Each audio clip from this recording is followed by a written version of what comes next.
instead of an in-person convention. Because of the business being held online, we have now been able to do electronic voting, and a full and transparent record of every vote cast for the first time in party history is up on this website. A big congratulations to the convention work group, to our state Democratic Executive Committee, and in particular, Libby Willis, our rules chair, who helped usher us through this process and develop this work. All right, Cliff, so what's coming up next? I hear we got some rock stars, right?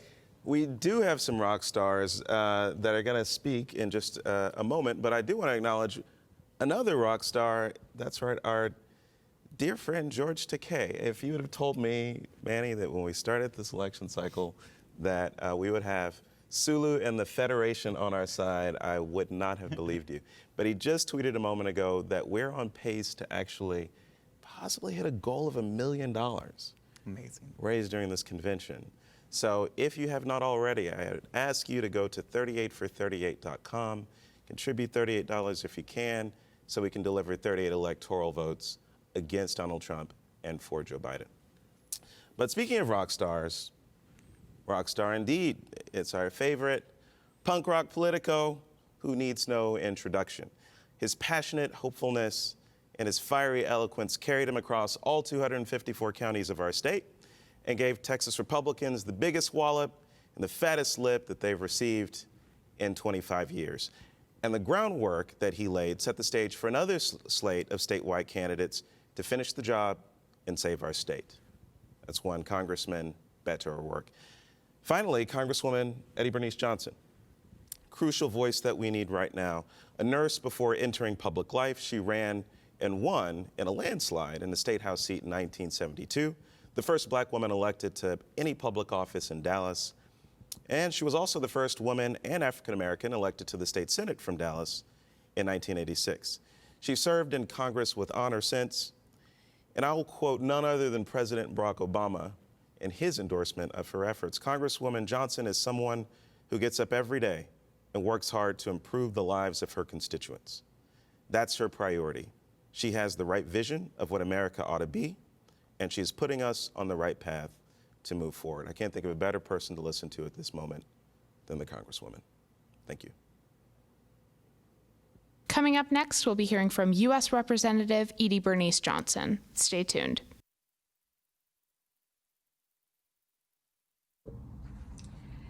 Hello, Democrats of Texas. I'm Bernice Johnson. I serve in Congress representing the 30th District of Texas. I'm the Dean of the Texas delegation. I'm very proud of that. Today, though, we're just connected virtually, but our grit, determination, and compassion as Democrats are represented and demonstrated stronger than ever. We have reason to be stronger than ever before. Our country is in the midst of a public health, economic, and moral crisis. It is during these times that we look toward political leaders in Washington, in Austin, and in every local community for guidance, which is why we need people with democratic values in all of these positions. As we speak, hundreds of thousands of peaceful demonstrators are descending upon major cities across the country, but not just major cities anymore, and not just across our country, but around the world, preaching justice, justice for George Floyd, justice for Breonna Taylor, and many other Black Americans that have been victims of senseless killings at the hands of law enforcement. I support law enforcement, but we've seen too much not to say something about it. Etched in the souls of our nation is an unbearable pain.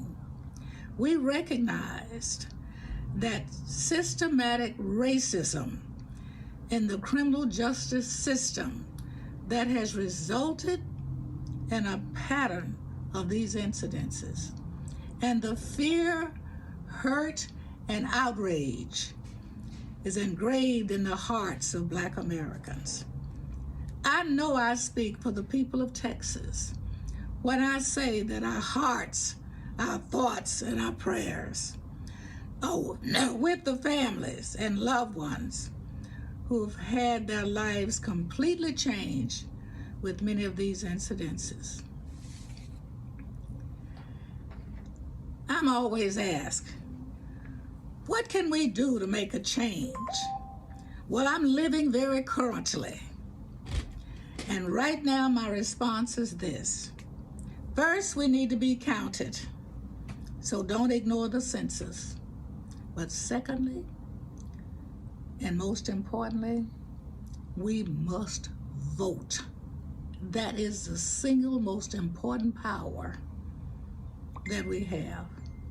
In just over 150 days, our nation will have the opportunity to go to the polls and send a message redefining the true American values that have been lost during this administration. Every single seat on the ballot, from Congress to local school boards, is equally as important. We must therefore ensure that candidates across the state who are running as Democrats with democratic values have the resources and the necessary votes to win.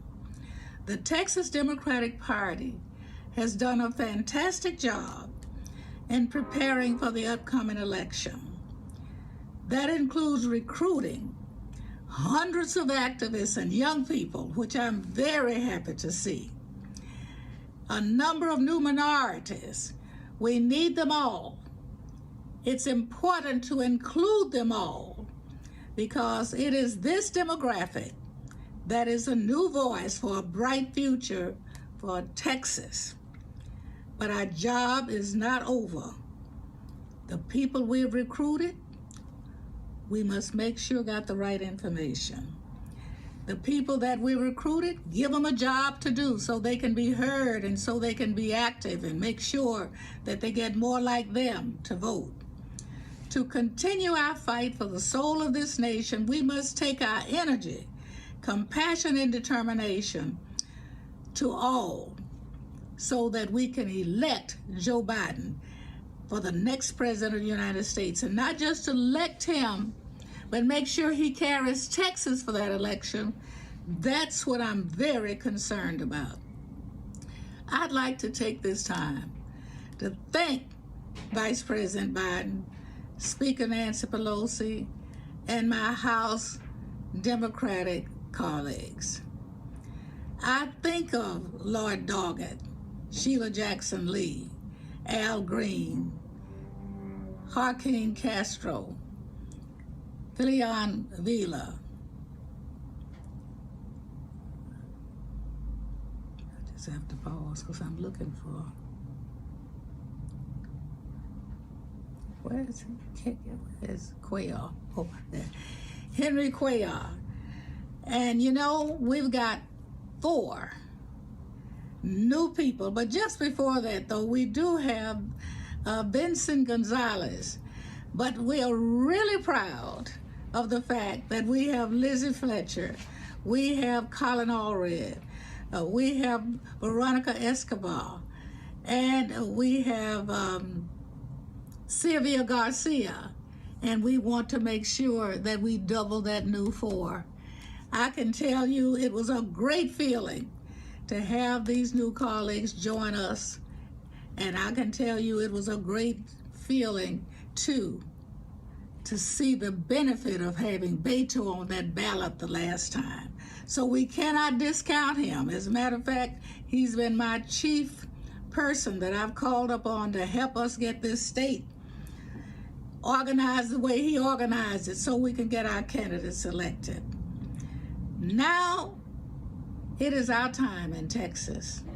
This is the place that can make the biggest difference, and we cannot do it without everyone being involved. And it's not just for us. It's not just for our glory. It is for our nation. It is for the world. We've got to change what we look like to the world. We have the capability, and we want you to start at the top with Joe Biden and go all the way down that bound ballot and elect Democrats. You'll see a difference, I guarantee you. When we elect people that have our values, we will see a difference in our nation. Coming up next, we'll be hearing from former U.S. Representative Beto O'Rourke. Stay tuned. Greetings to my fellow Texas Democrats, and I hope that you are as well as you can possibly be, given what is happening in this country, and in our state, and in our lives right now. If you are like me, you are filled with a profound sadness and anger at these latest examples of the injustice of our country. Black men and black women murdered by the very people who were sworn to serve and to protect them. A country that, despite its promises and principles, still sees and treats some of our fellow Americans as less human than others. George Floyd, Breonna Taylor, Ahmaud Arbery, and here in Texas, Sandra Bland, Tatiana Jefferson, and Botham Jean. These are just some of the men and women who have paid the ultimate price for the failures of our country. If you're in El Paso, you're also mourning the passing of Memo Garcia. He's the 23rd person to lose his life due to the mass terror attack at the Walmart in El Paso last August. He fought for the last 9 months to stay alive, but he was fighting against the high-impact, high-velocity round shot by a weapon of war. A weapon of war shot by a mass murderer who hunted Memo down solely based on the color of his skin. A mass murderer who hunted him down because he was inspired and compelled to do so by Donald Trump, the President of the United States of America, who openly traffics in racism and has sent an unambiguous signal to white mass murderer terrorists like the person who killed those people at the Walmart, that the enemy is the other, and the other is anyone who does not look like the majority in this country. It is enough anger and sadness to tempt us to despair.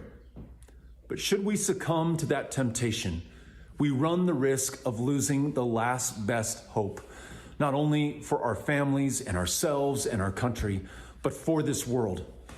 Because American life is defined by injustice for so many, but it can also demonstrate the capacity for service and sacrifice that is unrivaled by any other country on the planet. So though we enslaved our fellow human beings more than 400 years ago, and on their backs built the wealth of this country that neither they nor their descendants would ever fully enjoy, we are also the same country that sacrificed hundreds of thousands of men and women in the fight to end the Confederacy and end the institution of slavery successfully. We are also the country in the 20th century that produced civil rights leaders that inspire civil rights leaders the world over. Civil rights leaders in America who are willing to risk their lives and in so many cases gave their lives for the full civil rights of every American, of every generation that follows, producing the Civil Rights Act and the Voting Rights Act.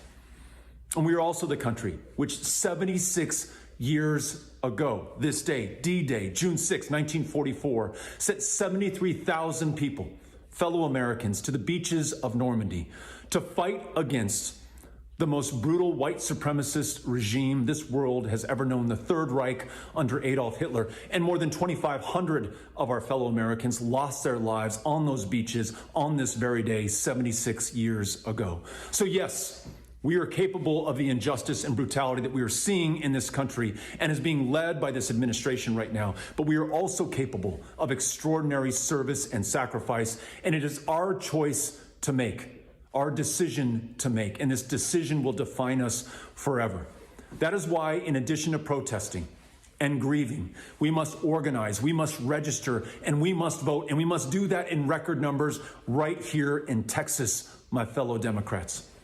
Because we have the power to change this country. We demonstrated that in 2018 when we elected 2 new members of Congress, 12 new members to the state legislature, and 17 African American women to judicial positions in Harris County, literally changing the face of criminal justice in the largest county in the state of Texas. We have the power this year to win a majority in the state house, to end decades of racial gerrymandering, to move forward on issues like voting rights and access to health care, climate change, and racial justice here in the state of Texas. And thanks to Celia Israel and the HDCC and all you amazing precinct chairs out there, we are going to do that this year. We have the power to elect Democratic majorities in our county courthouses and city councils, the most fundamental level of government and justice in the United States. You look at Lena Hidalgo in Harris County, Clay Jenkins in Dallas right now. They show the example of what Democrats can do when they're in positions of leadership and public trust. We can stop John Cornyn, Trump's greatest enabler in the Senate, and elect someone there that we can be proud of. And this, we can award our 38 electoral college votes to Joe Biden. First time since 1976 that a Democrat will win this state, and it is up to us to do it. And my fellow Democrats, I know we can. And I know it's the most important thing that we can be focused on right now, because if this election is close, even if Joe Biden lawfully wins it, Donald Trump, who has shown no regard for the law, and everything in his body, in his mind, will focus on maintaining and increasing his purchase on power. He will exploit that margin to steal this election. The answer to that threat is Texas. It will be absolutely seismic. It will stop Donald Trump in his tracks forever, and it will change what is politically possible in America. This is the work that we should be focused on right now. It is also the antidote to despair and the key to victory. I am so grateful to be in this fight with you. God bless you, God bless Texas, and God bless the United States of America.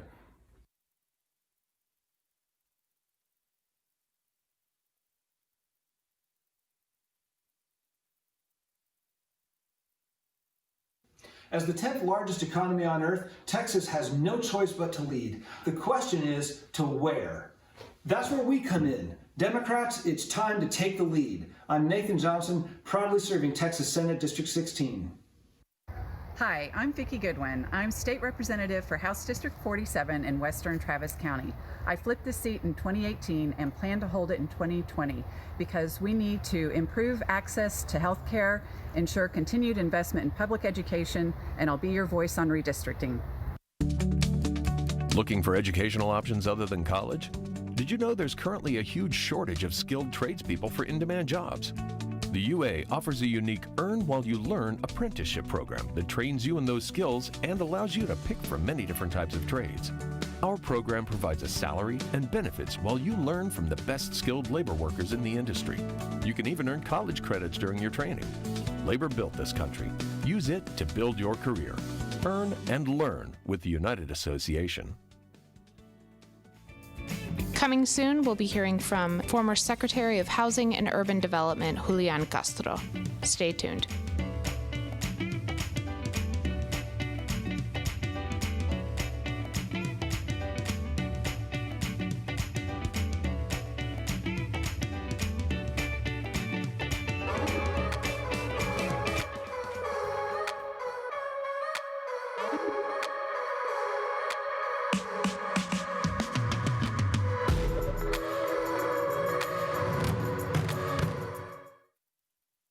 TXU Energy Free Pass is back. Your 7 highest use days every month are free automatically. And now you get 2 extra free days every month all summer long. Free Pass, only from TXU Energy. Since 1920, Texas Realtors has supported public policy that builds communities, supports fair housing and a strong public education system, and puts people to work. Texas Realtors, a century of shaping Texas. Hi, it's Terry Mesa coming to you from House District 105 in Irving and Grand Prairie. We can win big in Texas this year, but we need you to turn Texas blue. Sign up and join our movement and give what you can, your time, your voice, and your support. Text VOTES to 21333 to get started. Enjoy your convention. As Democrats, what are we fighting for? For the workers, for the dreamers, and asylum seekers, for the mothers, fathers, sons, and daughters, for those with disabilities, for seniors, for healthcare, for the planet, for our bodies, for equality, for love, for education, for safer schools, neighborhoods, and communities, for a secure retirement, for opportunity, for a fair wage, for veterans and Gold Star families, for the forgotten, for our values, for truth, for progress, for our democracy, for our country, for our future. We are the party of the people. We are Democrats.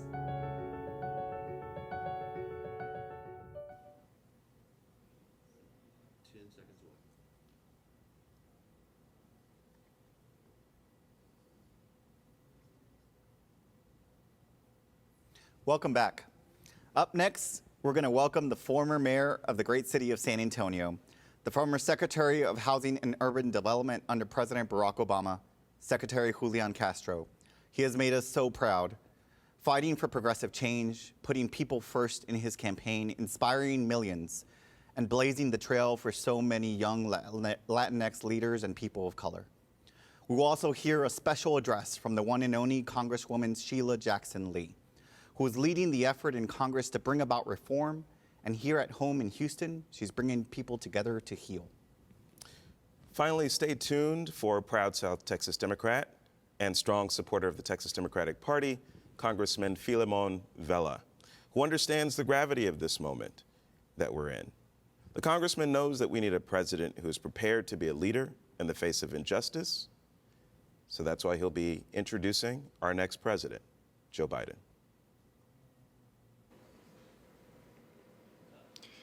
Good afternoon, Texas Democrats, and to everybody watching today.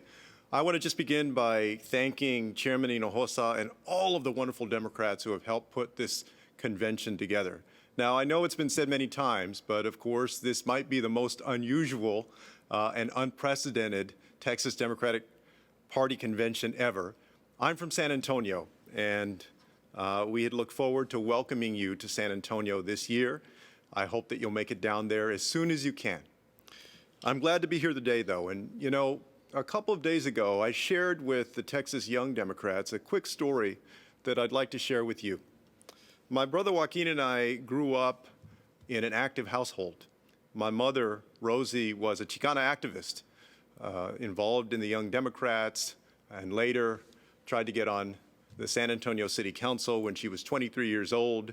She didn't win, but she used to drag us to meetings and speeches and rallies, make us hand out literature at polling sites on Election Day. And I can recall almost 30 years ago, in the spring of 1991, going with my mom to the election night event for a candidate named Maria Antonieta Berrizaval, who was trying to become, at that time, only the second woman and the first Latina elected as mayor of San Antonio. That night, we went to the event, and as we were walking out, my mother, my brother, and I, Joaquin and I were about 16 then, we passed a woman at a bus stop on Commerce Street in downtown San Antonio. And the woman had her two young children with her. She was a young mom. She must have seen, as we passed by, the shirts that we had on that said Maria for mayor. As we passed, she looked at us and she asked us, "Did we win?" I'll never forget the way that she asked that question, the sound of her voice, or the way that she looked at us.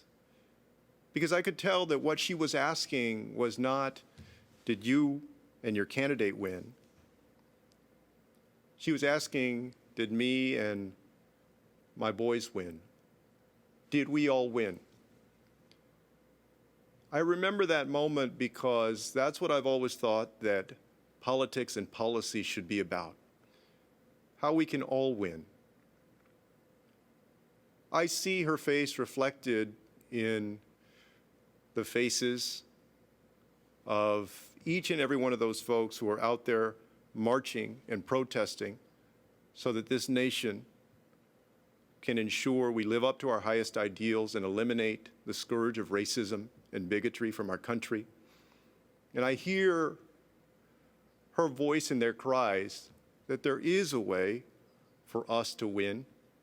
I see her face in the faces of meat plant workers and farm workers, of grocery store workers and fast food workers who, during the time of this COVID-19 pandemic, have been asked to do the most and often, and for generations, have been invested in the least, working long hours, oftentimes in bad conditions, but especially during this time, sacrificing so that all of us can live our own lives and stay safe and healthy. When we ask that question, how can we all win? It's not a mystery to Democrats. We know how we can make that possible. It begins by ensuring that we push our country to live up to its highest ideals. That we do that not only with our words, but also through our deeds, through taking concrete steps to eliminate discrimination in housing, in healthcare, in the workplace, and in policing in our country. That we embrace fundamental reforms to our policing system so that what happened to George Floyd never happens again.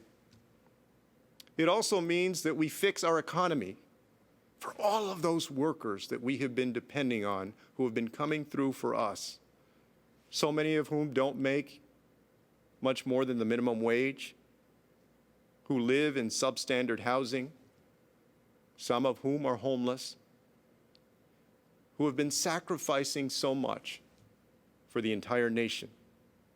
We can fix our economy and invest in health care for every person in America. We can fix our economy and invest in safe, decent, affordable housing. We can fix our economy and make sure that everybody has the skills that they need to thrive in this 21st century.